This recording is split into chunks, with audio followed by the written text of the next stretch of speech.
महाराष्ट्र में operation lotus की तैयारी, फडणवीस पहुंचे दिल्ली, राज्य में उथल पुथल तेज। नमस्कार, मैं साक्षी गिरी स्वागत करती हूँ आपका आजकल वेब टीवी के इस खास एपिसोड में। महाराष्ट्र में इन दिनों उथल पुथल तेज है। दरअसल मुख्यमंत्री देवेंद्र फडणवीस बुधवार शाम अचानक दिल्ली पहुंचे। उन्होंने गृह मंत्री अमित शाह से मुलाकात की। माना जा रहा है कि फडणवीस मंत्रालयों के बंटवारे को लेकर शाह को जानकारी देने के लिए पहुंचे थे। उधर महाराष्ट्र में ऑपरेशन लोटस की चर्चा है। महाराष्ट्र बीजेपी अध्यक्ष चंद्रशेखर बावनकुले ने दावा किया कि महाविकास आघाड़ी के कई सांसद और विधायक उनसे संपर्क कर रहे हैं और अपनी पार्टी से नाराजगी जता रहे हैं। दावा तो ये भी किया जा रहा है कि राहुल गांधी और शरद पवार की पार्टी के कई विधायक बीजेपी में शामिल हो सकते हैं। हालांकि कांग्रेस ने इन दावों को खारिज कर दिया है। कांग्रेस के प्रदेश अध्यक्ष नाना पटोले ने कहा, बीजेपी ऐसी बेतुकी कोशिश करती रहती है।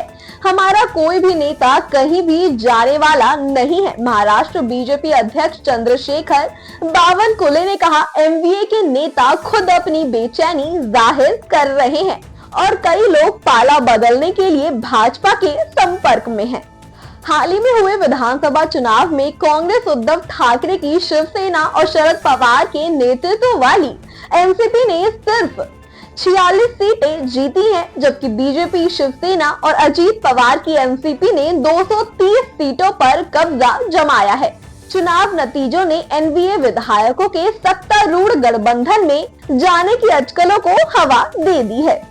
बावनकुले ने कहा, एमवीए के नेताओं को पार्टी बदलने के लिए मनाने का हमने कोई प्रयास नहीं किया है। बीजेपी के विकसित भारत विजन से जुड़ने के लिए कई नेताओं ने इच्छा जताई है। हम उनका स्वागत करने के लिए तैयार हैं, जिसका जवाब कांग्रेस के नाना पटोले ने दिया। उन्होंने कहा, बावनकुले का दावा जवाब देने लायक नहीं है। महाराष्ट्र के सभी कांग्रेस सांसद पार्टी के साथ हैं।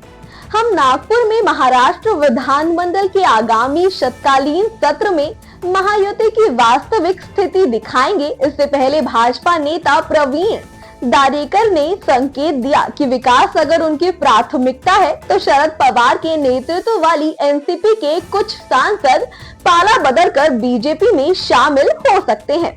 दारेकर ने कहा कि महाविकास आघाड़ी के कई सांसद, खासकर एनसीपी एसपी के उन निर्वाचन क्षेत्रों का प्रतिनिधित्व करते हैं जहां भाजपा के नेतृत्व वाले गठबंधन ने विधानसभा चुनावों में सबसे अधिक सीटें जीती हैं।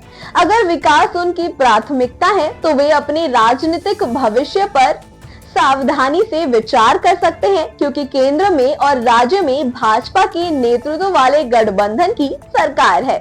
इस पर प्रतिक्रिया देते हुए शरद पवार की पार्टी के नेता विद्या चौहान ने कहा, भाजपा के नेतृत्व वाली केंद्र सरकार का नीतीश कुमार और चंद्रबाबू नायडू जैसे नेताओं के साथ कमजोर गठबंधन है।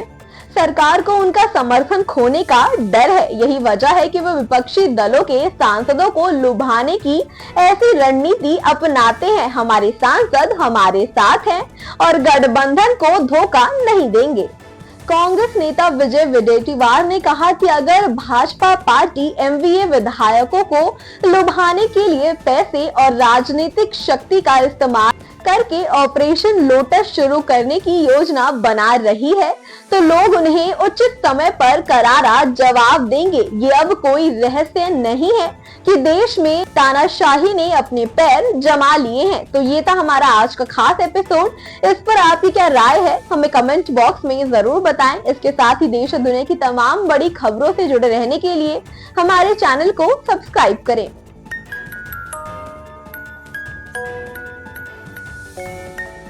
ऐसे ही और ताज़ा तरीन खबरों के लिए देखते रहिए आजकल वेब टीवी।